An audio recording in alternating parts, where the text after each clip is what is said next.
Hey, both for Draymond and Kevin, what do you think was the key overall to set the kind of tone that you wanted defensively? I mean, I think just coming out with the defensive mindset, the one thing we talked about last couple of days is just reestablishing that. We know what it takes to win, and that's that side of the ball. I think with Andre being in the starting lineup, being able to switch so many things also helped. That's been a staple of our defense for years. And, we've kind of gotten away from it this season a little bit, but to get back to that tonight made a big difference.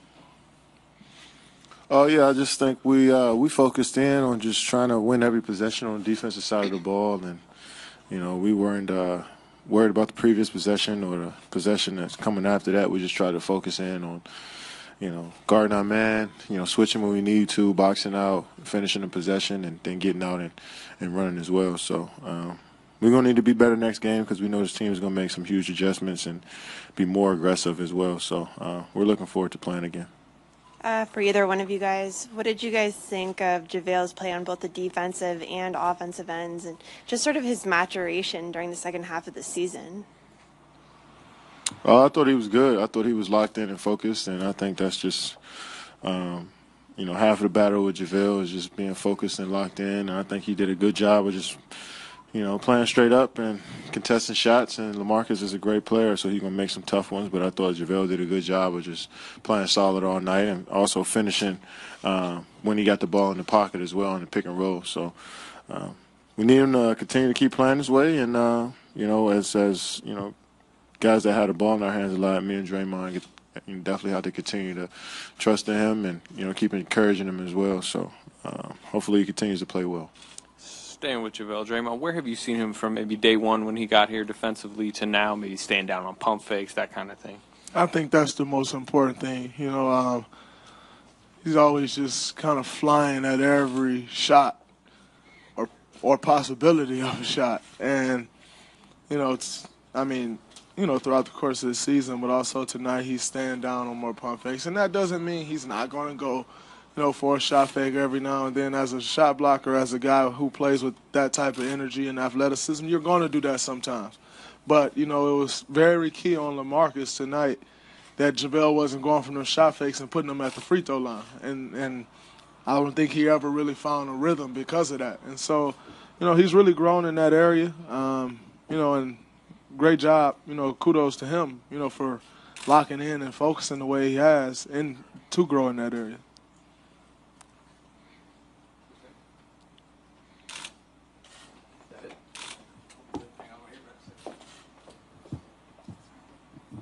Yeah, for either of you, what do you think about the home court atmosphere and the fan support tonight?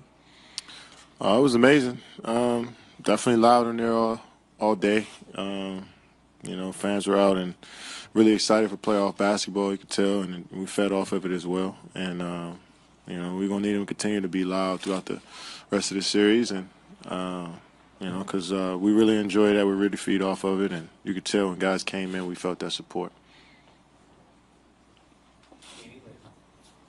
You guys, Clay just said that absolutely you guys wanted to come out and make a statement in game one to just show the kind of team you are.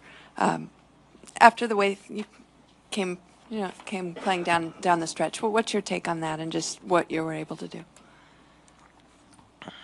We're a championship ball club. We know what it takes this time of year in order to win.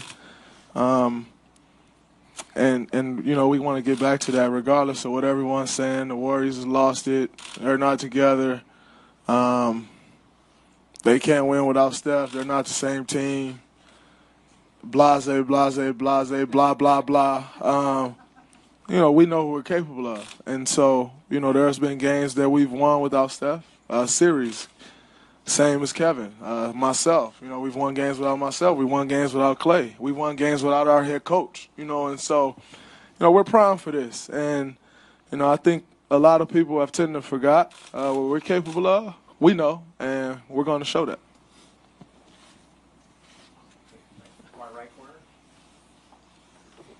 Kevin, you have 7 assists tonight, and Draymond, you have 11 assists tonight.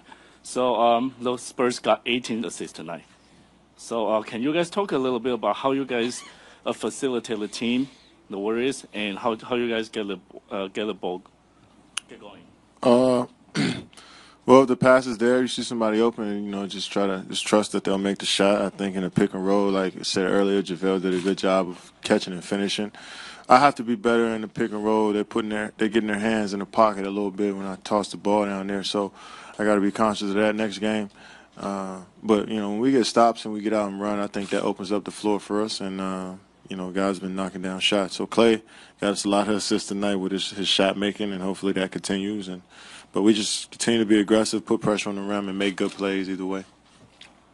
Another question about the assists. I mean, Iguodala technically was the point guard tonight, but you two led the team in assists. Do you feel you need to carry a larger load of the distributing with Curry out in this series?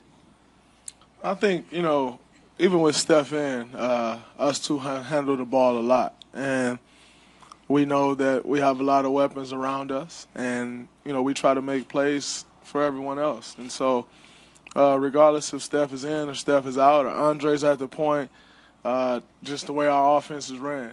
We all handle the ball, we move the basketball, and that's a staple in our offense. So, sometimes it's not even to pass to get an assist. It's passing to move the ball on, but you play with great players like Kevin, great players like Clay, JaVale finishing at the rim, Andre knocking down shots. And, sometimes you just stumble up on assists because you play with such great players. But nonetheless, we're always looking to find our guys and try to put them in the best position to be successful as well. No, not at all. Like you said, Steph in and Steph out, we still run the same stuff. I still get in pick and roll. Maybe the volume has just went up a little bit more. But throughout the season, Draymond averaged, 7 assists, I averaged 5 assists, Steph averaged 6 assists. Dre felt like he averaged 5 or 6 assists, but coming off the bench, he passed the ball a lot. So it's not just one guy who has the ball all the time and making all the plays. I think that's the beauty of our team, that all of us can go off and score 30 or get 9 assists or grab 11 rebounds. That's just the beauty of our team. And, all of us chip in when it comes to facilitating and orchestrating. Hey, Kevin, there's so many games that Clay has performances like this where he's scoring even though he's not touching the ball a lot and really cashing in on catch and shoot. What's kind of the science of being able to perfect that area so well as a shooter? Well, it's a time that you guys don't see. It's just the work that he puts in when nobody's watching. And be able to come out here and produce that way is because his will to be better and to continue to fine-tune his skills. And, that's what basketball is all about when guys are, at practice or late-night workouts or not under the lights. That's when you kind of cook up and work on that type of stuff. And Clay has been one of those guys that's been always a gym rat. And, tomorrow he's going to be the same way working on this game. And hopefully, we all continue to keep working and getting better by, as the series goes on. So that's what it's about.